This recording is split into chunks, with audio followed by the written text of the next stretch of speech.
Harish, the best academy. Good evening everyone. Welcome to the Harish Academy. This is Pratap.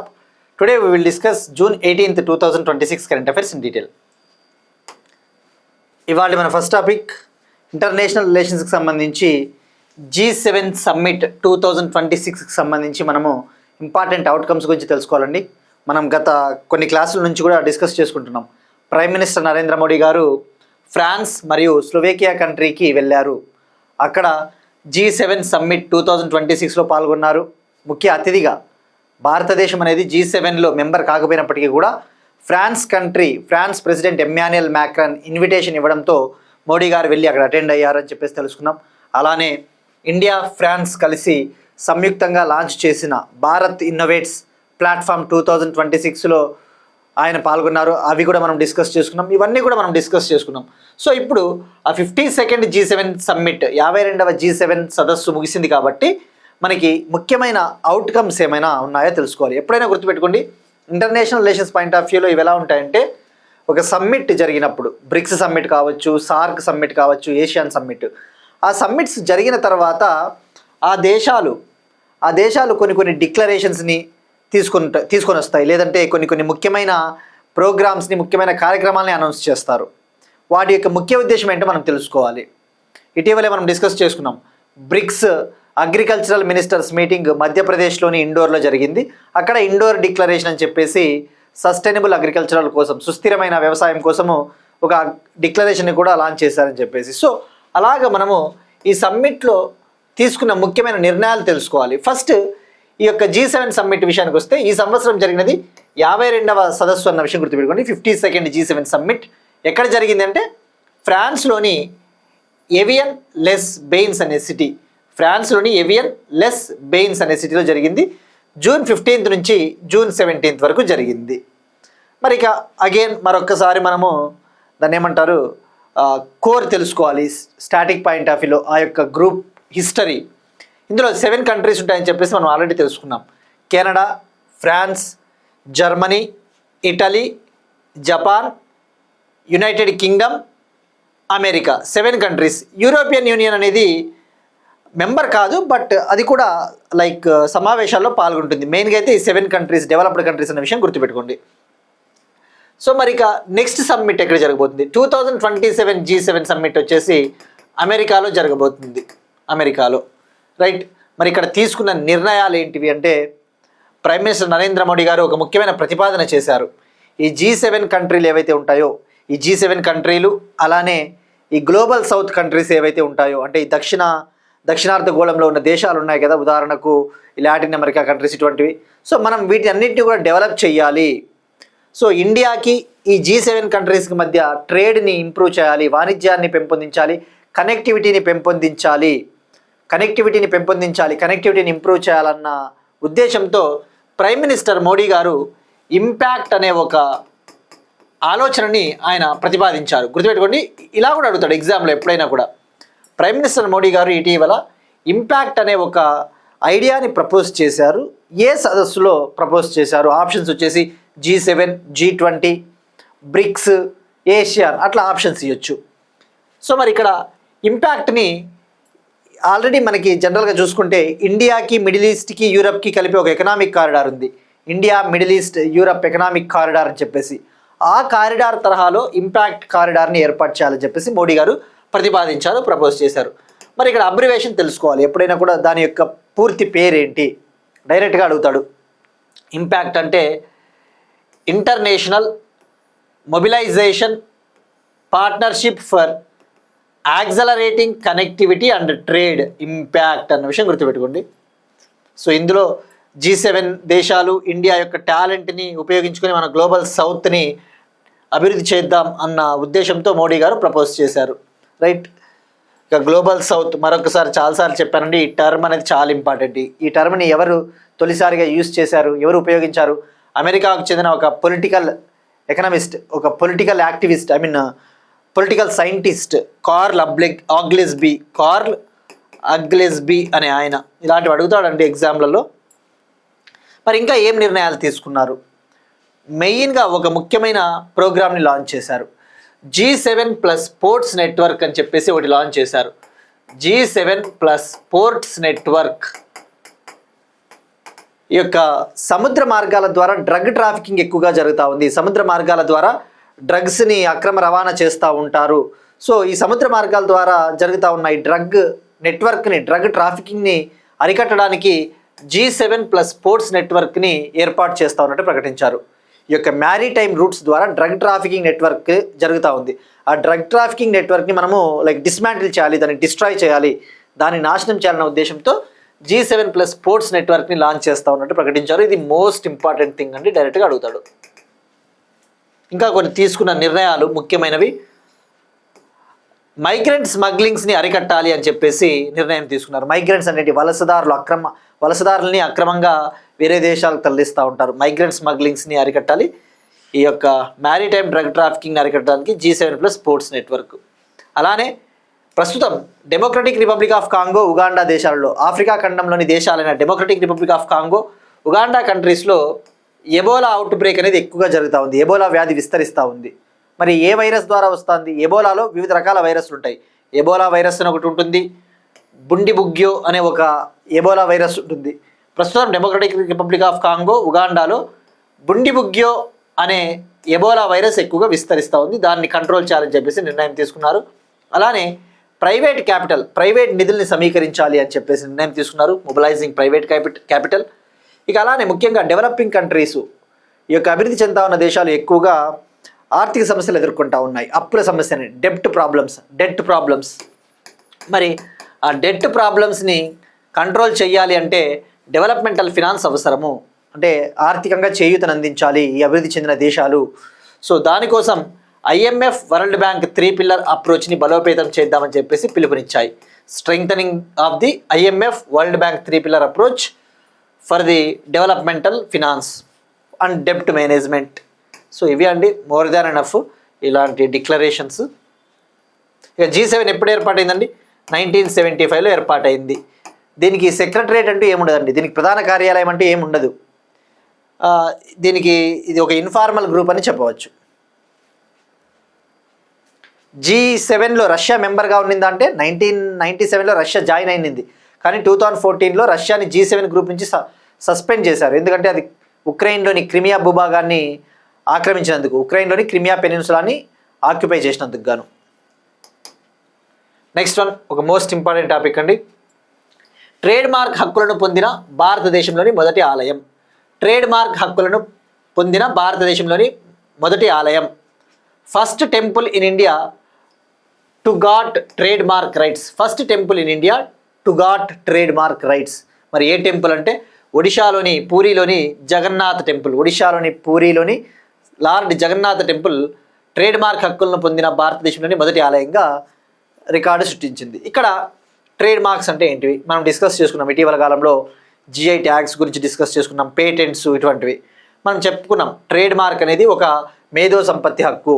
It's a kind of an intellectual property right. It's a kind of an intellectual property right అని చెప్పేసి. మరి ఇప్పుడు ఆ trade mark హక్కులను పొందింది Jagannath temple. ఇక్కడ first trade mark అంటే ఏంటి, ఎందుకు ఇస్తారో తెలుసుకోవాలి. జనరల్గా 2025లో మనం ఒక టాపిక్ డిస్కస్ చేసుకున్నామండి. లాస్ట్ 1 ఇయర్ నుంచి కరెంట్ అఫైర్స్ ఎవరైతే కన్సిస్టెంట్గా ఫాలో అవుతూ ఉంటారో 2025లో ఇండియన్ ప్రీమియర్ లీగ్ సందర్భంగా, IPL T20 టోర్నమెంట్ సందర్భంగా మనం ఒక టాపిక్ డిస్కస్ చేసుకున్నాం. ఏం టాపిక్ అది? చంపక్ అనే ఒక రోబో డాగ్ వివాదము. చంపక్ అనే ఒక రోబో డాగ్ వివాదము, చంపక్ అనే ఒక రోబో డాగ్ డిస్ప్యూట్ గురించి మనం డిస్కస్ చేసుకున్నాం. ఏం డిస్ప్యూట్ అది?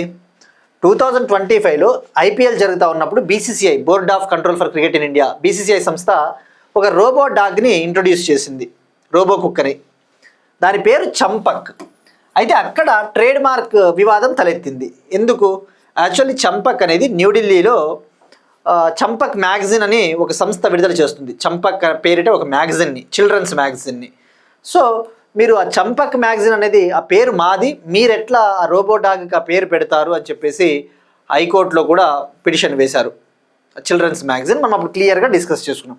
ఇది ఎందుకు చెప్తున్నానంటే ఒక పేరు అనేది, ఇప్పుడు మనకు ఒక పేరు పాపులర్ అయిందనుకో, ఫర్ ఎగ్జాంపుల్ MS ధోని ఉన్నాడు, ఇండియన్ మాజీ captain, Indian former captain Mahendra Singh Dhoni, అతన్ని క్యాప్టెన్ కూల్గా పిలుస్తారు, క్యాప్టెన్ కూల్.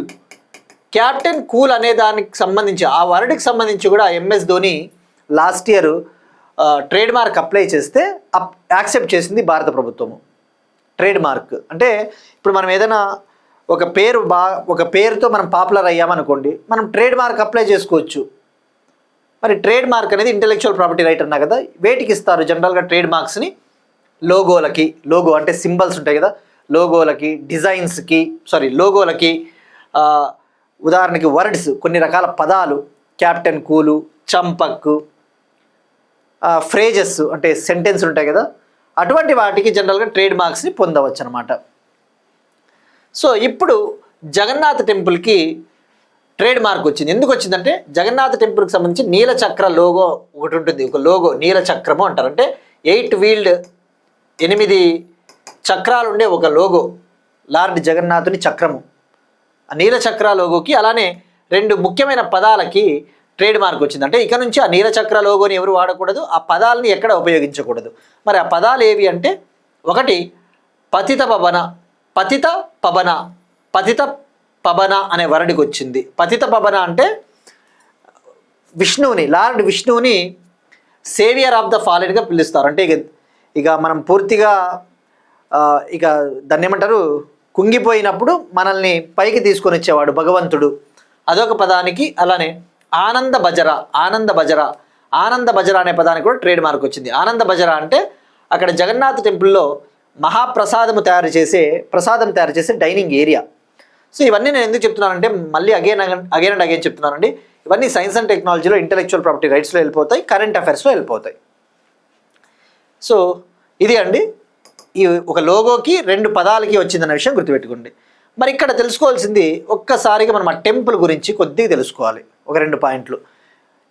ఈ టెంపుల్ని ఏ ఆర్కిటెక్చర్ స్టైల్లో కట్టారు? North Indian temple architecture, Nagara style అంటారు కదా, నగరా. అదే దక్షిణ భారతదేశంలో అయితే ద్రావిడ స్టైలు.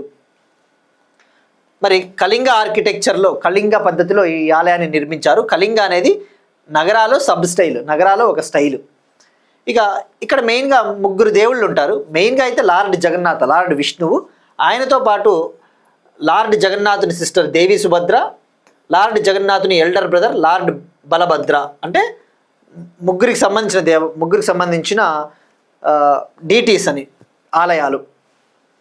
ఎప్పుడు నిర్మించారంటే 12th సెంచరీలో 12వ శతాబ్దంలో తూర్పు గంగా వంశానికి చెందిన అనంతవర్మన్ చోడగంగదేవ, ఈస్టర్న్ గంగా డైనాసిటీకి చెందిన అనంతవర్మన్ చోడగంగాదేవ ఈ టెంపుల్ని బిల్డ్ చేశారు. సో ఈ పాయింట్లు ఎనఫ్ అండి.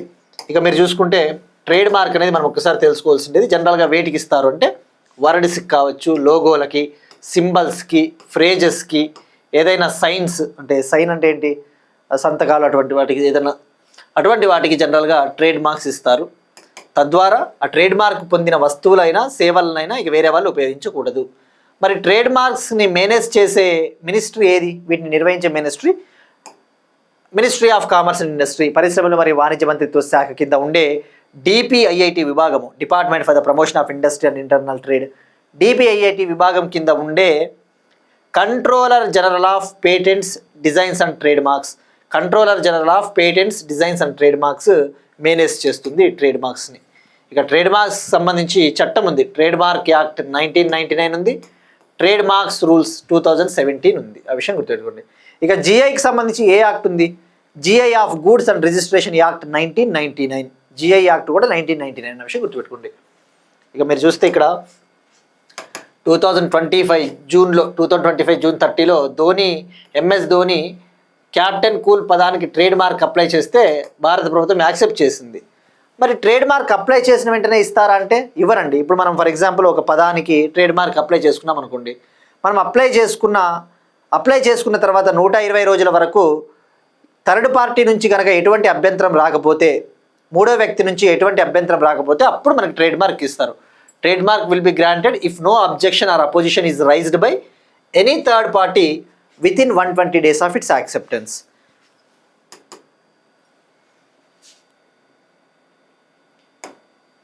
నెక్స్ట్ వన్, యోగా పార్క్ పోర్టల్ను లాంచ్ చేసిన ఆయుష్ మంత్రిత్వ శాఖ. మినిస్ట్రీ ఆఫ్ ఆయుష్ మంత్రిత్వ శాఖ యోగా పార్క్ పోర్టల్ని లాంచ్ చేసిందండి. మరి ఈ పోర్టల్ ఈ యొక్క అప్లికేషన్ ముఖ్య ఉద్దేశం ఏంటి అంటే పబ్లిక్ పార్క్స్ ఏవైతే ఉంటాయో ఇండియాలో ముఖ్యంగా గవర్నమెంట్, లోకల్ గవర్నమెంట్స్ కావచ్చు, కమ్యూనిటీ ఆర్గనైజేషన్లు, ఎన్జిఓలు, కొన్ని రకాల కార్పొరేట్ కంపెనీలు కొన్ని పార్క్స్ని వాళ్ళే నిర్వహిస్తూ ఉంటారు, వాళ్ళ ఆధీనంలో ఉంటాయి. ఆ పార్క్స్ని యోగా పార్కులుగా కన్వర్ట్ చేయండి అంటే ఏంటి, ఆ పార్క్స్కి సంబంధించిన లొకేషన్ డీటెయిల్స్ అన్నీ కూడా ఈ పార్క్ పోర్టల్లో మీరు ఎంటర్ చేయండి. తద్వారా వాటిని యోగా పార్కులుగా అభివృద్ధి చేద్దాం. యోగా పార్కులు అంటే ఏం లేదు, అక్కడ యోగా కూడా నేర్చుకోవడానికి అవకాశాలు. సో తద్వారా యోగాని ప్రమోట్ చేసినట్టు అవుతుంది, యోగాని ప్రోత్సహించినట్టు అవుతుంది, అంతే సింపుల్గా చెప్పాలంటే. యోగా పార్క్ పోర్టల్ని లాంచ్ చేశారు ఆయుష్ మంత్రిత్వ శాఖ. సో తద్వారా ప్రివెంటివ్ హెల్త్ కేర్ని ప్రోత్సహించవచ్చు. యోగా చేస్తే ఆరోగ్యం బాగుంటుంది. సో ఇదే అండి మెయిన్గా. మరి ఇక యోగా విషయానికి వస్తే ఈ సంవత్సరం ఇంటర్నేషనల్ యోగా డే జూన్ 21న మనం సెలబ్రేట్ చేసుకోబోతా ఉన్నాం. జూన్ 21, 2026 ఎన్నవ yoga day? 12th international yoga day, 12వ అంతర్జాతీయ యోగా దినోత్సవం. ఫస్ట్ ఇంటర్నేషనల్ యోగా డేని ఎప్పుడు సెలబ్రేట్ చేసుకున్నామంటే 2015లో. మరి ఈ సంవత్సరం అంతర్జాతీయ యోగా దినోత్సవ సెలబ్రేషన్స్ ఇండియాలోని ఏ సిటీలో జరగబోతా ఉన్నాయి అధికారికంగా అంటే కోల్కతాలోని ఒక మెయిన్ ఏరియాలో జరగబోతున్నాయి సెలబ్రేషన్స్. అది ఎలాగో మనం జూన్ 21 సెలబ్రేట్ చేసుకుంటామండి, డిస్కస్ చేసుకుంటాం. సో గుర్తుపెట్టుకోండి, 12th international yoga day 2026 year celebrations అఫీషియల్గా ప్రైమ్ మినిస్టర్ మోడీ గారు సెలబ్రేట్ చేసుకోబోతున్నారు. అంటే ఆయన నేతృత్వంలో. ఎక్కడ అంటే కోల్కతా, వెస్ట్ బెంగాల్. మరి లాస్ట్ ఇయర్ ఎక్కడ జరిగాయి అంటే విశాఖపట్నం, మెయిన్గా ఆంధ్రప్రదేశ్. ఇక థీమ్ ఏంటి? International yoga day 2026 theme yoga for healthy ageing. Yoga for healthy ageing అనేది థీమ్. ఇక ఈ పోర్టల్ని లాంచ్ చేసింది ఆయుష్ మంత్రి ప్రతాప్ రావ్ జాదవ్ గారు. నెక్స్ట్ వన్, ఒక ఇంపార్టెంట్ డ్యామ్ న్యూస్లో ఉందండి. Kishau multipurpose dam. ఇది ఒక హైడ్రో పవర్ ప్రాజెక్ట్. మరి ఈ ప్రాజెక్ట్ని అమలు చేయడం కోసం union home minister Amit Shah గారు న్యూఢిల్లీలో ఒక మీటింగ్ని ఏర్పాటు చేశారు.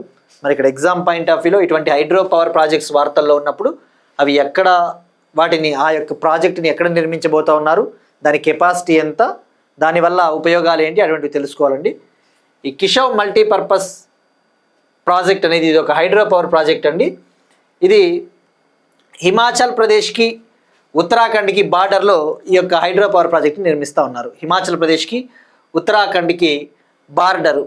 మరి ఎక్కడ అంటే యమునా రివర్కి సంబంధించిన ఒక ఉపనది, యమునా రివర్కి సంబంధించిన ట్రిబ్యూటరీ టాన్స్ అనే ఒక రివర్ పైన, యమునా రివర్ ట్రిబ్యూటరీ, యమునా నది యొక్క ఉపనది అయిన టాన్స్ అనే రివర్ పైన ఈ యొక్క హైడ్రో పవర్ ప్రాజెక్ట్ని నిర్మిస్తూ ఉన్నారండి. దీన్ని అమలు చేయాలి త్వరగా అని చెప్పేసి ఈ ప్రాజెక్టులో భాగమైన కొన్ని రాష్ట్రాలు మరియు ఒక యూనియన్ టెరిటరీ అగ్రిమెంట్ కుదుర్చుకున్నాయి. మరి ఈ ప్రాజెక్టు ద్వారా వివిధ రాష్ట్రాలకు అలానే యూనియన్ టెరిటరీ అయిన ఢిల్లీకు డ్రింకింగ్ వాటరు అటువంటి సదుపాయాలు కలుగుతాయి. సో మరి ఇక్కడ గుర్తుపెట్టుకోవాల్సింది, ఈ ప్రాజెక్ట్లో ఇన్వాల్వ్ అయిన స్టేక్ హోల్డర్ స్టేట్స్, యూటీసీ ఏమున్నాయి, ఈ ప్రాజెక్ట్లో భాగమైన రాష్ట్రాలు మరియు కేంద్రపాలిత ప్రాంతం ఏవి అంటే ఈ ప్రాజెక్టు వల్ల హిమాచల్ ప్రదేశ్, ఉత్తరాఖండ్, హర్యానా, ఉత్తరప్రదేశ్, రాజస్థాన్కి అలానే యూనియన్ టెరిటరీ అయిన ఢిల్లీకి లబ్ధి చేకూరబోతుంది. ఎలా అంటే డ్రింకింగ్ వాటరు, ఇరిగేషన్ వాటరు అందుతాయి. అలానే యమునా రివర్ని క్లీన్ చేయడానికి కూడా ఈ ప్రాజెక్ట్ ఉపయోగపడుతుందని చెప్పేసి గవర్నమెంట్ ఆఫ్ ఇండియా చెప్తా ఉంది. ఎలా అంటే ఈ యొక్క ప్రాజెక్ట్ని నిర్మించడం ద్వారా క్లీన్ వాటర్ ఏదైతే ఉందో ఆ క్లీన్ వాటర్ యమునా రివర్లోకి డిశ్చార్జ్ అయినప్పుడు, ఆ క్లీన్ వాటర్ యమునా రివర్లోకి వచ్చినప్పుడు యమునా రివర్లో ఉన్న పొల్యూషన్ అనేది కూడా తగ్గుతుందని చెప్పేసి భారత ప్రభుత్వం చెప్తా ఉంది. సో మరి ఇక్కడ చూస్తే ఈ ప్రాజెక్ట్ని ఎక్కడ నిర్మిస్తూ ఉన్నారంటే యమునా రివర్ ట్రిబ్యూటరీ అయిన టాన్స్ రివర్ పైన. దీని కెపాసిటీ వచ్చేసి 660 మెగావాట్, 660 మెగావాట్లు. మెయిన్గా హిమాచల్ ప్రదేశ్కి ఉత్తరాఖండ్కి బార్డర్లో ఈ ప్రాజెక్ట్ని నిర్మిస్తూ ఉన్నారు. యాక్చువల్లీ ఈ ప్రాజెక్ట్ని 2018లోనే ఎన్విరాన్మెంట్ మినిస్ట్రీ అప్రూవల్ ఇచ్చింది, ఆమోదం తెలిపింది. 2028 కల్లా ఈ ప్రాజెక్ట్ని కంప్లీట్ చేయాలని చెప్పేసి టార్గెట్ పెట్టుకున్నారు. ఇక ఫండింగ్ ఎలా ఉంటుంది, ఈ ప్రాజెక్ట్ని నిర్మించడానికి నిధులు ఎలా సమీకరిస్తారు అంటే ఈ ప్రాజెక్ట్కి అవసరమైన ఖర్చులో 90% సెంట్రల్ గవర్నమెంట్ ఇస్తే 10% రిమైనింగ్ స్టేక్ హోల్డర్స్, మిగతా రాష్ట్రాలు మరియు యూనియన్ టెరిటరీ పెట్టుకుంటాయి. So 90% of the project cost central government, 10% remaining stakeholders. Next one states current affairs అండి. హై ఎనర్జీ మెడికల్ సైక్లోట్రాన్ ప్రాజెక్టును లాంచ్ చేసిన మహారాష్ట్ర.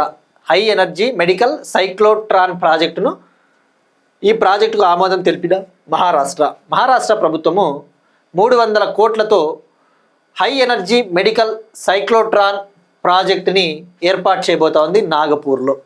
మరి ఇక్కడ ఏంటిది ఇది ఒక న్యూక్లియర్ రిలేటెడ్ ప్రాజెక్ట్ అని చెప్పవచ్చు.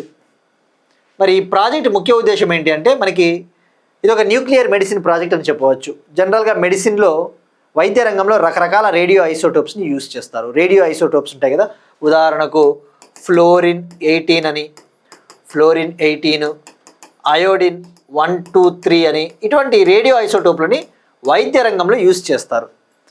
అంటే ఏదైనా డిసీజ్ ఉందా లేదా అని తెలుసుకోవడానికి, డయాగ్నోసిస్ చేయడానికి, గుర్తించడానికి ఆ మెడికల్ ఇమేజింగ్ టెక్నిక్లలో కావచ్చు, అటువంటి వైద్య రంగంలో ఇటువంటి రేడియో ఐసోటోప్స్ని యూజ్ చేస్తారు. మరి ఆ రేడియో ఐసోటోప్స్ని తయారు చేయడం కోసము ఒక హై ఎనర్జీ పార్టికల్ యాక్సలరేటర్ని డెవలప్ చేయబోతూ ఉన్నారు.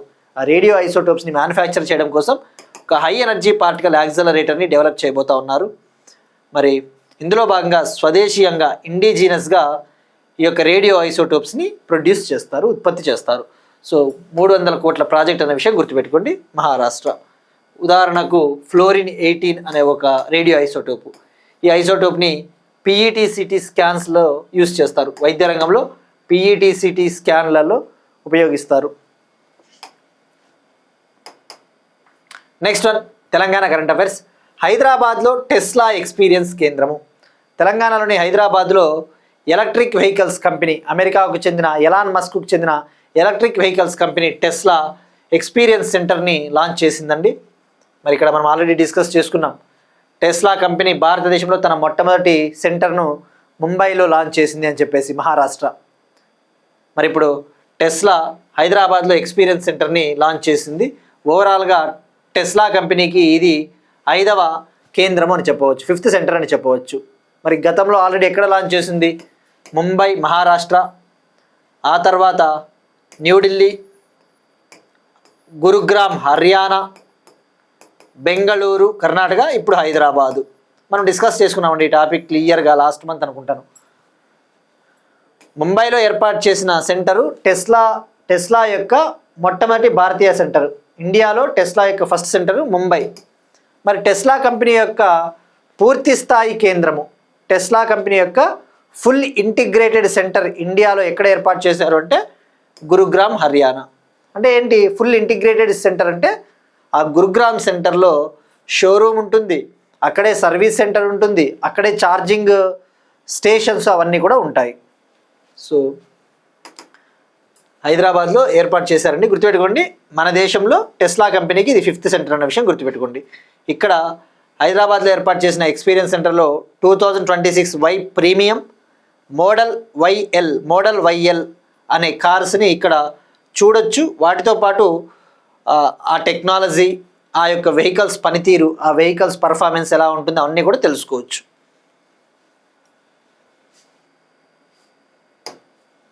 Next one Andhra Pradesh current affairs అండి. స్వయం ఏపీ బ్రాండ్తో 60 ఉత్పత్తులు. స్వయం ఏపీ బ్రాండ్తో 60 ఉత్పత్తులు. ఆంధ్రప్రదేశ్ గవర్నమెంట్ డ్వాక్రా మహిళలు తయారు చేసే ప్రోడక్ట్స్ ఏవైతే ఉంటాయో, డ్వాక్రా మహిళలు తయారు చేసే ఉత్పత్తులు ఏవైతే ఉంటాయో వాటికి, ఆ ఉత్పత్తులకు దేశీయంగా మంచి మార్కెట్ సదుపాయాలను కల్పించాలి, అలానే అంతర్జాతీయంగా మంచి మార్కెట్ సదుపాయాలను కల్పించాలి అని చెప్పేసి స్వయం ఏపీ అనే బ్రాండ్తో మార్కెటింగ్ స్టార్ట్ చేసింది ఆంధ్రప్రదేశ్ గవర్నమెంట్. ముఖ్యంగా డ్వాక్రా women, self help group women ఎవరైతే ఉంటారో వాళ్ళు తయారు చేసే ప్రోడక్ట్స్, ఫర్ ఎగ్జాంపుల్ వాళ్ళు తయారు చేసే పచ్చళ్ళు, కారం పళ్ళు, కారాలు, చెక్లీలు ఇవన్నీ ఉంటాయి కదా, అటువంటి ప్రోడక్ట్స్కి మన ఇండియాలో అలానే ఇంటర్నేషనల్గా మంచి మార్కెటింగ్ ఫెసిలిటీస్ కల్పించడం కోసం ఒక బ్రాండ్ని లాంచ్ చేసింది, స్వయం ఏపీ అనే బ్రాండ్. మరి ఈ స్వయం ఏపీ బ్రాండ్తో ఫస్ట్ పైలట్ ప్రాజెక్ట్లో భాగంగా 60 రకాల ఉత్పత్తుల్ని సెలెక్ట్ చేశారు. 60 టైప్స్ ఆఫ్ ప్రోడక్ట్స్. ఇందులో పచ్చళ్ళు, కారం పళ్ళు, అగరబత్తీలు అన్నీ ఉంటాయి, ఊదిం కడ్డీలు అన్నీ ఉంటాయి. సో మరి ఇక్కడ మనం తెలుసుకోవాల్సింది ఫస్ట్ 1 by 1 తెలుసుకోవాలి. ఫస్ట్ ఈ స్వయం ఏపీ బ్రాండ్ కింద అర్బన్ కన్జ్యూమర్స్ని ఫోకస్ చేస్తారు. ఈ యొక్క పైలట్ ప్రాజెక్ట్లో భాగంగా ఫస్ట్ పట్టణ వినియోగదారులపైన టార్గెట్ చేస్తారు. పట్టణాల్లో ఉండే వినియోగదారులు, అర్బన్ కన్జ్యూమర్స్. మరి దీనికోసం ఎవరు కార్యాచరణ రూపొందించారు అంటే ప్లాన్ సెర్ప్ అధికారులు, society for the elimination of rural poverty, society for the elimination of rural poverty officers ఒక ప్లాన్ని ప్రిపేర్ చేశారు. ఆ తర్వాత ఫారిన్ కంట్రీస్లో కూడా సేల్స్ జరిగేలా ప్రోత్సహిస్తారు. మరి గుర్తుపెట్టుకోండి, పైలట్ ప్రాజెక్ట్లో భాగంగా 60 ప్రోడక్ట్స్ని సెలెక్ట్ చేశారు. ఈ పైలట్ ప్రాజెక్ట్ని ఇంప్లిమెంట్ చేయడం కోసం, ఈ పైలట్ ప్రాజెక్ట్ని అమలు చేయడం కోసం 10 కోట్లు ఖర్చు అవుతుంది. ఈ పైలట్ ప్రాజెక్ట్ని ఇంప్లిమెంట్ చేయడం కోసం 10 crore అవుతుంది. ఆగస్టు 1 నుంచి మార్కెట్లోకి అడుగు పెట్టేలా అధికారులు చర్యలు చేపట్టారు. ఆగస్ట్ 1 నుంచి మనకు కావాల్సినవి దొరుకుతాయి. ఇక ఈ ఇయర్లోనే 100 ప్రోడక్ట్స్ వరకు విస్తరించాలి అనేది టార్గెట్. ఇయర్లోనే 100 రకాల ఉత్పత్తులకు మార్కెటింగ్ సదుపాయాలు కల్పించాలనేది లక్ష్యము. ఇక ఆంధ్రప్రదేశ్లో సెర్ప్ పరిధిలో, society for the elimination of rural poverty పరిధిలో సెర్ప్ కింద 86 లక్షల మంది డ్వాక్రా మహిళలు ఉన్నారన్న విషయం గుర్తుపెట్టుకోండి. అడగొచ్చు, ఏపీ ఎకానమీలో 86 lakh డ్వాక్రా ఉమెన్ ఉన్నారు. ఇక మరి ఆంధ్రప్రదేశ్ ప్రభుత్వము దీనికోసం అమెజాన్, ఫ్లిప్కార్ట్, ఓఎన్డీసీలతో అగ్రిమెంట్ కూడా కుదుర్చుకునింది. ఆంధ్రప్రదేశ్ గవర్నమెంట్ ఈ స్వయం ఏపీ బ్రాండ్ని ప్రమోట్ చేయడం కోసము అమెజాన్, ఫ్లిప్కార్ట్, ఓఎన్డీసీలతో అగ్రిమెంట్ కుదుర్చుకున్నారు.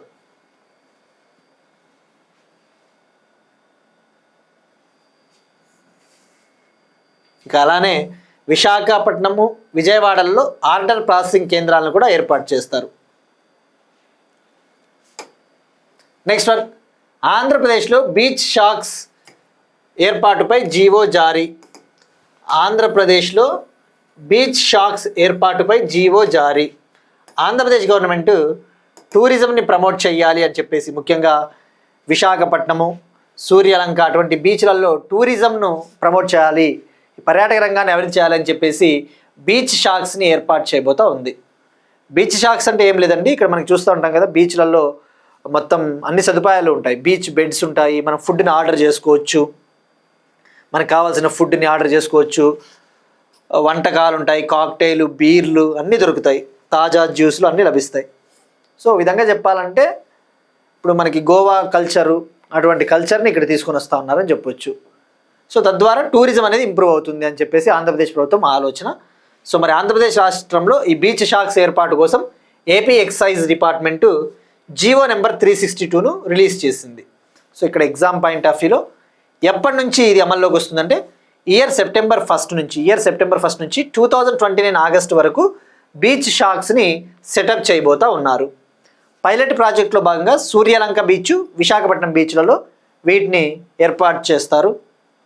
మరి ఎక్కడెక్కడ ఏర్పాటు చేయబోతూ ఉన్నారంటే 12 జిల్లాల్లో ఆంధ్రప్రదేశ్ టూరిజం డెవలప్మెంట్ కార్పొరేషన్ గుర్తించిన చోట్ల వీటిని ఏర్పాటు చేయబోతూ ఉన్నారు. 12 డిస్ట్రిక్ట్స్లలో, అంటే కోస్టల్ ఏరియా ఎక్కువగా ఎక్కడ ఉంటుందో అటువంటి డిస్ట్రిక్ట్లలో Andhra Pradesh tourism development corporation identify చేసిన ప్లేసెస్లో ఆ బీచ్ షాక్స్ని ఏర్పాటు చేయబోతున్నారు. సో ఆ టర్మ్ గుర్తుపెట్టుకోండి, బీచ్ షాక్స్ పైలట్ ప్రాజెక్ట్ కింద ఎక్కడ ఏర్పాటు చేయబోతూ ఉన్నారు.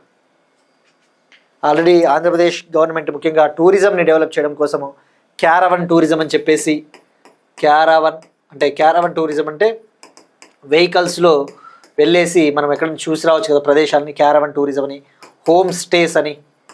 హోమ్ స్టేస్ విశాఖపట్నము, అరకు లాంటి ప్రాంతాలలో హోమ్ స్టేస్ని డెవలప్ చేస్తూ ఉన్నారు. అంటే ఇండ్లని, ఆ యొక్క ప్లేసెస్ని, ఆ ఇండ్లని డెవలప్ చేయడం ద్వారా ఎవరైనా విజిటర్స్ వస్తే అక్కడ రెంట్కు ఉండొచ్చు, తద్వారా వాళ్ళకి ఎంప్లాయ్మెంట్ వస్తుంది, డబ్బులు వస్తాయి వాళ్ళకి, అక్కడి లోకల్ పీపుల్కి, వీళ్ళకి కూడా విజిటర్స్కి మంచి ఎక్స్పీరియన్స్. అట్లా హోమ్ స్టేస్ని డెవలప్ చేస్తూ ఉంది. ఇవన్నీ కూడా మనం డిస్కస్ చేసుకున్నామండి. ఇటీవలే ఆంధ్రప్రదేశ్ గవర్నమెంట్కి కేరళలోని తిరువనంతపురంలో జరిగిన ఒక ఈవెంట్లో best tourism promotion state award కూడా వచ్చిందని చెప్పేసి తెలుసుకున్నాం. ఇవన్నీ కూడా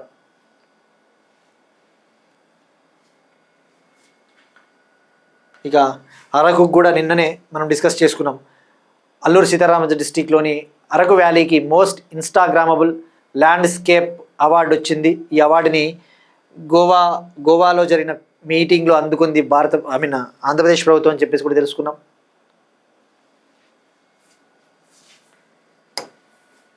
నెక్స్ట్ వన్, న్యూ డెవలప్మెంట్ బ్యాంక్లో చేరిన 10వ సభ్య దేశంగా ఉజ్బెకిస్తాన్. సెంట్రల్ ఏషియా కంట్రీ అయిన ఉజ్బెకిస్తాన్ న్యూ డెవలప్మెంట్ బ్యాంక్లో జాయిన్ అయిందండి. తద్వారా ఈ బ్యాంక్లో చేరిన 10th మెంబర్ కంట్రీగా రికార్డు సృష్టించింది. ఇక్కడ న్యూ డెవలప్మెంట్ బ్యాంక్ అంటే ఏంటి? ఇది ఒక మల్టీలేటరల్ డెవలప్మెంట్ బ్యాంకు. ఇది ఒక బ్యాంక్, డెవలప్మెంటల్ బ్యాంక్.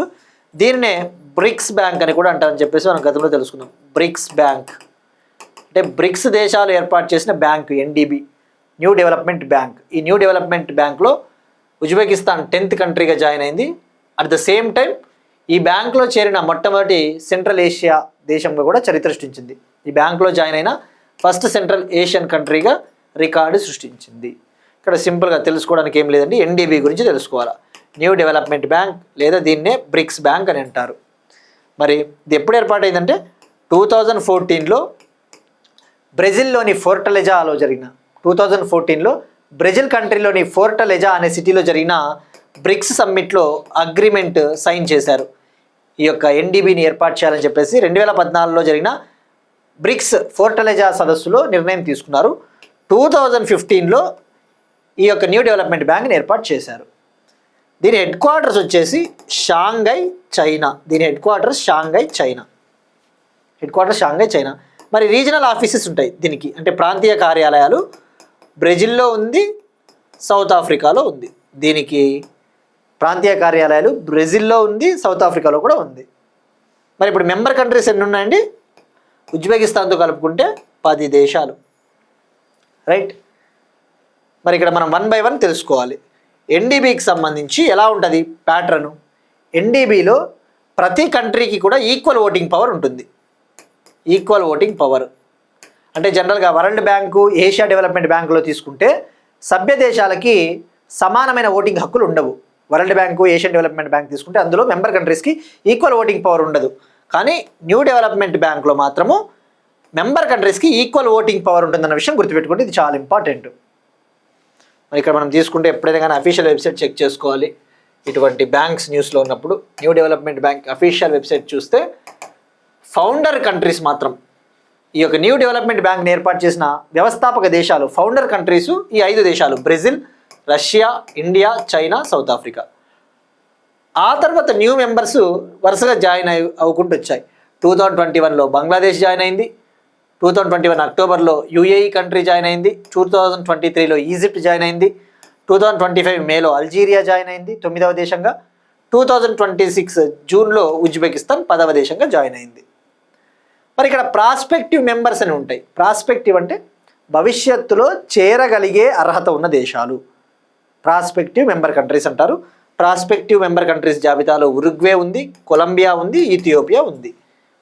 అవి ఇంకా మెంబర్ కంట్రీస్ ఏం కాదు, భవిష్యత్తులో ఎన్డీబీలో చేరడానికి అవకాశాలున్న దేశాలు. బట్ ప్రస్తుతానికైతే ఈ 10 కంట్రీస్ అనే విషయం గుర్తుపెట్టుకోండి. మరి ఈ యొక్క బ్యాంక్ విషయానికి వస్తే ఇందులో ఆథరైజ్డ్ క్యాపిటల్ ఎంత ఉంటుంది అంటే దీనికి నిధులు కావాలి కదా. ఆ ఇనిషియల్ ఆథరైజ్డ్ క్యాపిటల్ వచ్చేసి $100 బిలియన్, $100 బిలియన్. ఈ $100 బిలియన్ ఈ 5 ఫౌండింగ్ కంట్రీస్ ఉన్నాయి కదా, ఈ బ్రిక్స్ దేశాలు, ఈ 5 వ్యవస్థాపక దేశాలు, ఇవి ఈ 5 దేశాలు కలిపి $50 బిలియన్ సమీకరించాయి. ఈ 5 founding countries equal షేర్తో $50 billion సమకూర్చాయి.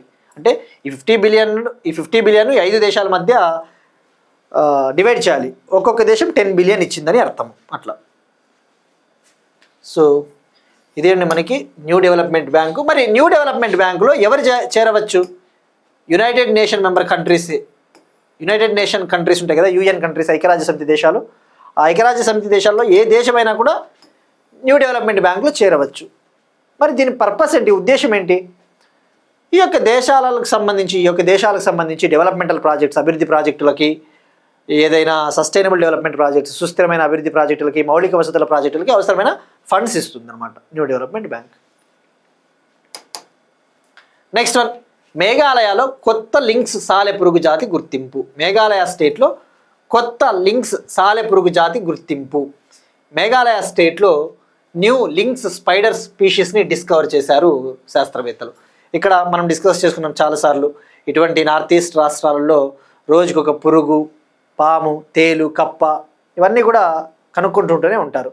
Exam point ఆఫ్లో మనం జస్ట్ ఎవరు కనుగొన్నారు, దాని పేరేంటి, అది ఏంటి, అది కప్పనా, పామా, తేల, పురుగా అటువంటివి తెలుసుకోవాలా. బొద్దింకన, ఈ మధ్యన కాక్రోచ్ జనతా పార్టీ కూడా న్యూస్లో ఎక్కువగా ఉంది కదా, అది తెలుసుకోండి. కాక్రోచ్ జనతా పార్టీ ఫౌండర్ ఎవరు? అభిజిత్ దీప్కే. ఆ కాక్రోచ్ జనతా పార్టీ అనేది ఒక సోషల్ మీడియా ఉద్యమంగా మొదలయ్యింది. సో అట్లా ఒకసారి ఆ విధంగా మీరు లింకప్ చేసుకుంటే సరిపోతుంది. సో ఇది బొద్దింక కాదండి, సాలెపురుగు. New links spider species discovered in Meghalaya. మరి ఇక్కడ దాని పేరు ఏంటో తెలుసుకోవాలా. దాని పేరు వచ్చేసి హమతలివా మాలింగాట్. ఇక్కడ మాలింగాట్ అనేది మేఘాలయలోని ఒక విలేజ్ అండి. మేఘాలయలోని ఒక విలేజ్లో కనుగొన్నారు కాబట్టి ఆ విలేజ్ పేరు పెట్టారు, హమతలివా మాలింగాట్. మరి ఇది ఏ జీనస్కు చెందినదంటే హమతలివా అనే జాతికి చెందినది. హమతలివా అనే జీనస్కు చెందినది, జాతికి చెందినది. ఎవరు కనుగొన్నారు అంటే జూలాజికల్ సర్వే ఆఫ్ ఇండియా శాస్త్రవేత్తలు మరియు యూనివర్సిటీ ఆఫ్ కలకత్తా యూనివర్సిటీ శాస్త్రవేత్తలు దీన్ని కనుగొన్నారు. జనరల్గా ఈ లింక్స్ స్పైడర్ స్పీషీస్, ఈ లింక్స్ సాలెపురుగు జాతి అనేది జనరల్గా సౌత్ ఇండియాలో, చైనాలో, సౌత్ ఈస్ట్ ఏషియాలో కనబడుతుంది. బట్ ఫస్ట్ టైము మేఘాలయ స్టేట్లో కనుగొన్నారు. సో పేరు గుర్తుపెట్టుకోండి. ఇక మేఘాలయ అంటేనే గుర్తు రావాల్సినది మనకి ఇండో బర్మా బయోడైవర్సిటీ హాట్స్పాట్లో భాగము. మనం డిస్కస్ చేసుకున్నాం కదా, ఇండియాలో 4 బయోడైవర్సిటీ హాట్స్పాట్స్ ఉంటాయి. బయోడైవర్సిటీ హాట్స్పాట్స్ అంటే ఏంటివి? అత్యధికంగా జీవ వైవిధ్యం, అత్యధికంగా మొక్కలు కావచ్చు, యానిమల్ కింగ్డము, జంతువులు కావచ్చు, పురుగులు, ఇవన్నీ కూడా ఎక్కువగా ఉన్న ప్రాంతాలని బయోడైవర్సిటీ హాట్స్పాట్స్ అంటారు. ఇండియాలో 4 బయోడైవర్సిటీ హాట్స్పాట్స్ ఉంటాయి. హిమాలయాలు, ఈ ఇండో బర్మా హాట్స్పాట్ అంటే మనకి నార్త్ ఈస్ట్ రాష్ట్రాలు, ఈ మ్యాన్మార్ ఇటువంటి కంట్రీలు వస్తాయి.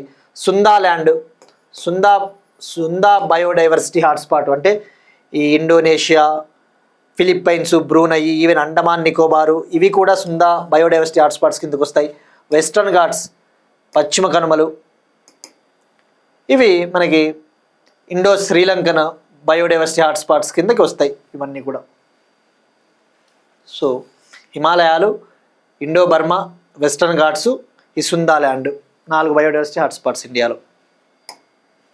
నెక్స్ట్ వన్ మహెంజోదారో డాన్సింగ్ గర్ల్ వివాదం అండి. మహెంజోదారో డాన్సింగ్ గర్ల్ వివాదం సంబంధించి ఎన్సీఆర్టీ వెనక్కి తగ్గింది. ఇక్కడ చూస్తూ ఉన్నాం మహెంజోదారో డాన్సింగ్ గర్ల్ వివాదం ఏంటి, ఆ డిస్ప్యూట్. మహెంజోదారో అంటేనే గుర్తు రావాల్సినది సింధు నాగరికత, ఇండస్ వ్యాలీ, ఇండస్ సివిలైజేషన్. మరి మహెంజోదారోలో బ్రాంజ్ డాన్సింగ్ గర్ల్ని అప్పట్లో కనుగొన్నారు. బ్రాంజ్ డాన్సింగ్ గర్ల్, కాంస్య నృత్యకారిణి విగ్రహము. అయితే ఇప్పుడు వివాదం తలెత్తింది. ఏంటంటే ఇటీవల ఎన్సీఆర్టీ 9th క్లాస్ టెక్స్ట్ బుక్లో మహెంజోదారో డాన్సింగ్ గర్ల్కి మాస్క్ వేసింది. జనరల్గా ఒరిజినల్గా మహెంజోదారో డాన్సింగ్ గర్ల్ ఇమేజ్ ఎలా ఉంటుందంటే కొద్దిగా న్యూడిటీ, ఆ అమ్మాయి కొద్దిగా న్యూడిటీ పిక్చర్ అనమాట. అయితే NCERT 9th class arts textbook Madhurima అనే ఆర్ట్స్ టెక్స్ట్ బుక్లో ఆ యొక్క ఇమేజ్కి మాస్క్ వేసింది, ఆ న్యూడిటీని కవర్ చేయడం కోసము. బట్ అయితే కొద్దిగా విమర్శలు రావడంతో మళ్ళీ మేము ఒరిజినల్ ఇమేజ్నే మేము డిస్ప్లే చేస్తామని చెప్పేసి ఎన్సీఆర్టీ ప్రకటించింది. మరి 6th క్లాస్ టెక్స్ట్ బుక్లో, ఎన్సీఆర్టీ 6th క్లాస్ టెక్స్ట్ బుక్లో మాత్రం ఒరిజినల్ ఇమేజే ఉంటుంది. సో ఇక్కడ సింపుల్గా తెలుసుకోవాల్సింది ఏంటంటే మహెంజోదారో ఎక్కడ ఉంది? పాకిస్తాన్లోని సింధ్ ప్రావిన్స్లో ఉంది. ఇప్పుడు మహెంజోదారో అంటే మనకి ఇండస్ వ్యాలీ సివిలైజేషన్ అనే విషయం గుర్తుకు రావాలి. అక్కడ 1926లో మహెంజోదారో అనే ప్రాంతంలో 1926లో బ్రిటిష్కు చెందిన ఒక ఆర్కియాలజిస్ట్, బ్రిటిష్ పురావస్తు శాస్త్రవేత్త జాన్ మార్షల్ అనే ఒక పురావస్తు శాస్త్రవేత్త ఈ యొక్క డాన్సింగ్ గర్ల్ విగ్రహాన్ని కనుగొన్నారు. ఇక్కడ మనం ఎగ్జామ్ పాయింట్ ఆఫ్ వ్యూ తెలుసుకోవాల్సింది అసలు మొహెంజోదారోని ఎవరు కనుగొన్నారు. మొహెంజోదారోని 1922లో ఆర్డి బెనర్జీ అనే ఒక భారతీయ పురావస్తు శాస్త్రవేత్త కనుగొన్నారు. ఆర్డి బెనర్జీ అనే ఒక ఇండియన్ ఆర్కియాలజిస్ట్ డిస్కవర్ చేశారు. ఎగ్జామ్లో అడుగుతారా అంటే 2016లో మధ్యప్రదేశ్ పోలీస్ కానిస్టేబుల్ ఎగ్జామ్లో డైరెక్ట్గా అడిగాడండి, మొహెంజోదారోని ఎవరు డిస్కవర్ చేశారంటే answer RD Banerjee. RD Banerjee 1922లో మహెంజోదారోని కనుగొన్నారు. 1926లో ఆ ప్రాంతంలో బ్రాంజ్ డాన్సింగ్ గర్ల్ని కనుగొన్నారు. ప్రస్తుతం ఇది ఢిల్లీలోని నేషనల్ మ్యూజియంలో భద్రంగా ఉంది ఈ విగ్రహం. సో గుర్తుపెట్టుకోండి, బ్రాంజ్ స్టాచ్యూ, కాంస్య విగ్రహం.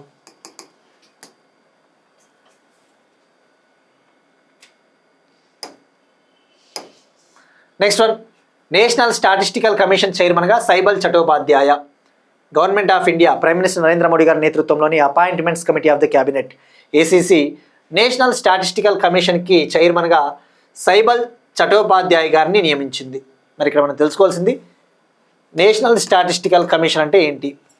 ఇండియాలో గణాంకాలకు సంబంధించి ఒక మంత్రిత్వ శాఖ ఉంది, గణాంకాలు మరియు పథకాల అమలు మంత్రిత్వ శాఖ. ఈ ministry of statistics and programme implementation ఏం చేస్తుంది, వివిధ రకాల డేటాని రిలీజ్ చేస్తుంటుంది. ఉదాహరణకు CPI, consumer price index data కావచ్చు, index of industrial production data. మొత్తం మనకి గణాంకాలు అనేవి చాలా ఇంపార్టెంట్. ఒక దేశం అభివృద్ధి చెందాలన్నా ఏం కావాలన్నా కూడా డేటా అనేది ముఖ్యము. మరి ఆ గణాంకాలకు సంబంధించి ఒక అత్యున్నత సంస్థ ఉంది. ఈ డేటాకు సంబంధించి ఒక హైయెస్ట్ ఆర్గనైజేషన్, అదే నేషనల్ స్టాటిస్టికల్ కమిషన్. ఇది గణాంకాలు మరియు పథకాల అమలు మంత్రిత్వ శాఖ కింద ఉంటుంది, Ministry of statistics and programme Implementation కింద ఉంటుంది. ఇప్పుడు దీనికి చైర్మన్గా సైబల్ చటోపాధ్యాయ్ గారిని నియమించింది భారత ప్రభుత్వము. ఈయన 3 ఏళ్ల పాటు ఈ పదవిలో ఉంటారు, 3 years పాటు ఈ పదవిలో ఉంటారు. మరి ఇక్కడ మనం తెలుసుకోవాల్సింది, ఈయన Indian institute of management Kolkata డైరెక్టర్గా కూడా పనిచేశారు. ఇక్కడ ఈ నేషనల్ స్టాటిస్టికల్ కమిషన్లో రిమైనింగ్ మెంబర్స్ ఎవరు ఉంటారంటే, మిగతా సభ్యులు శుభబ్రత దాసు, సత్యేంద్ర బహదూర్ సింగ్, మాధవన్ ముకుంద్, వీళ్ళు ముగ్గురు మెంబర్స్గా ఉంటారు. అలానే ఈ నేషనల్ స్టాటిస్టికల్ కమిషన్లో ఒక పార్ట్ టైం చైర్పర్సన్ ఉంటారు, అలానే 4 పార్ట్ టైం సభ్యులు ఉంటారు, 4 పార్ట్ టైం మెంబర్స్ ఉంటారు. అలానే ఈ కమిషన్లో ఎక్స్ అఫీషియో సభ్యుడిగా నీతి ఆయోగ్ CEO ఉంటారు, నీతి ఆయోగ్ చీఫ్ ఎగ్జిక్యూటివ్ ఆఫీసర్గా ఉంటారు. ఎవరున్నారు ప్రస్తుతం, నిధి చిబ్బర్ ఉన్నారు. ఇక అలానే కేంద్ర గణాంకాలు కార్యక్రమాల అమలు మంత్రిత్వ శాఖ కార్యదర్శి దీనికి కూడా కార్యదర్శిగా వ్యవహరిస్తారు. ఈ నేషనల్ స్టాటిస్టికల్ కమిషన్కి సెక్రటరీగా ministry of statistics and program ఇంప్లిమెంటేషన్కి ఎవరైతే సెక్రటరీగా ఉన్నారో ఆయనే దీనికి కూడా సెక్రటరీగా వ్యవహరిస్తారు. ఇక ఇది ఎప్పుడు ఏర్పాటైందంటే యాక్చువల్లీ 2005లోనే ఏర్పాటైందండి, కానీ ఇది అమల్లోకి వచ్చింది మాత్రం 2006 అన్న విషయం గుర్తుపెట్టుకోండి. 2006 నుంచి ఇది ఇంప్లిమెంటేషన్లోకి వచ్చింది. మరి ఏ కమిటీ రికమెండేషన్స్ ఆధారంగా ఇది ఏర్పాటైందంటే, రంగరాజన్ కమిషన్ రికమెండేషన్స్ ఆధారంగా ఇది ఏర్పాటైంది, రంగరాజన్ కమిషన్. నెక్స్ట్ వన్, కార్మిక గణాంకాలపై ఉన్నత స్థాయి సాంకేతిక నిపుణుల కమిటీ చైర్మన్గా ఆర్థికవేత్త ప్రొఫెసర్ అలక్ ఎన్ శర్మ గారిని నియమించిన భారత ప్రభుత్వం. కార్మిక గణాంకాలపై ఉన్నత స్థాయి సాంకేతిక నిపుణుల కమిటీ చైర్మన్గా ఆర్థికవేత్త professor Alak N Sharma. High level technical expert committee on labour statistics, high level technical expert committee on labour statistics. ఈ high level technical expert committee on labour స్టాటిస్టిక్స్కి చైర్మన్గా economist professor Alak N Sharma గారిని గవర్నమెంట్ ఆఫ్ ఇండియా అపాయింట్ చేసింది. మరి ఇక్కడ ఏంటిది, పేరులోనే ఉంది లేబర్ స్టాటిస్టిక్స్. ఈ యొక్క లేబర్ మార్కెట్కి సంబంధించి ఇండికేటర్స్ ఏవైతే ఉంటాయో, లేబర్ మార్కెట్కి సంబంధించిన ప్రామాణికాలు, ఆ గణాంకాలకు సంబంధించి ఒక హై లెవెల్ కమిటీని ఏర్పాటు చేశారండి. మరి ఈ కమిటీ ఏం చేస్తుందంటే, ఇండియా యొక్క లేబర్ మార్కెట్కి సంబంధించి మన లేబర్ మార్కెట్లో తీసుకురావాల్సిన మార్పుల గురించి అవసరమైన చేంజెస్ని సజెస్ట్ చేస్తుంది, అవసరమైన రికమెండేషన్స్ ఇస్తుంది. మరి ఏ మంత్రిత్వ శాఖ దీన్ని ఏర్పాటు చేసిందంటే, స్టాటిస్టిక్స్ మినిస్ట్రీ, అదే Ministry of statistics and programme Implementation. 22 మెంబర్స్తో ఈ ప్యానల్ని ఏర్పాటు చేయడం జరిగింది, 22 మెంబర్స్తో ఈ ప్యానల్ని ఏర్పాటు చేయడం జరిగింది. ఈ ప్యానల్ ఏం చేస్తుందంటే, మనకి అసంఘటిత రంగంలో ఏమైనా సమస్యలు ఉన్నాయా, ఇన్ఫార్మల్ సెక్టార్ ఎంప్లాయ్మెంట్, అసంఘటిత రంగంలో ఏమైనా ఇబ్బందులు ఉన్నాయా, మనం చూస్తూ ఉంటాం గిగ్ వర్కర్స్, ఈ గిగ్ వర్కర్స్కి ఏమైనా సమస్యలు ఉన్నాయా, అటువంటి వాటిపైన అటువంటి ఇష్యూస్ అన్నీ కూడా స్టడీ చేస్తుంది ఈ ప్యానల్. ఇక ఇవాళ క్వశ్చన్ అంటే మనం డిస్కస్ చేసిన టాపిక్కే, విబిజీ రామ్జీ ఫుల్ ఫార్మ్ ఏంటి, పూర్తి ఫామ్. ఇక ఇటీవల ఇంటర్నేషనల్ లేబర్ ఆర్గనైజేషన్ గిగ్ వర్కర్స్కి సంబంధించి ఒక మొట్టమొదటి ఇంటర్నేషనల్ కన్వెన్షన్ తీసుకొని వచ్చింది, ఆ కన్వెన్షన్ నెంబర్ 193. ఇక ILO 1919లో ఏర్పాటైంది, హెడ్ క్వార్టర్స్ జెనీవా, స్విట్జర్లాండ్. ఇందులో మెంబర్ కంట్రీస్ 187 ఉంటాయి, ఇండియా కూడా మెంబర్ అన్న విషయం గుర్తుపెట్టుకోండి. ఇవి వాటి కరెంట్ అఫైర్స్ అండి. మనం ఒకసారి క్విక్గా రీక్యాప్ చూద్దాం.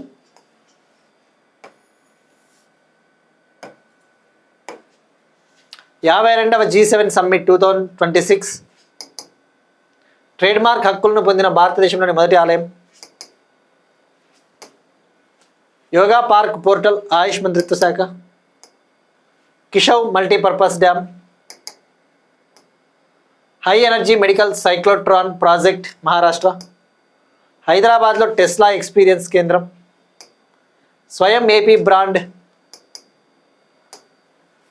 ఏపీలో బీచ్ షాక్స్ ఏర్పాటు, ఎన్డీబీలో చేరిన 10వ సభ్య దేశంగా ఉజ్బెకిస్తాన్, మేఘాలయలో కొత్త లింక్స్ సాలెపురుగు జాతులు, మహంజాదారో డాన్సింగ్ గర్ల్ వివాదం, నేషనల్ స్టాటిస్టికల్ కమిషన్ చైర్మన్గా Saibal Chattopadhyay, high level technical expert committee on labour statistics. That's it. These are today's current affairs. We'll meet you again tomorrow. And thank you everyone.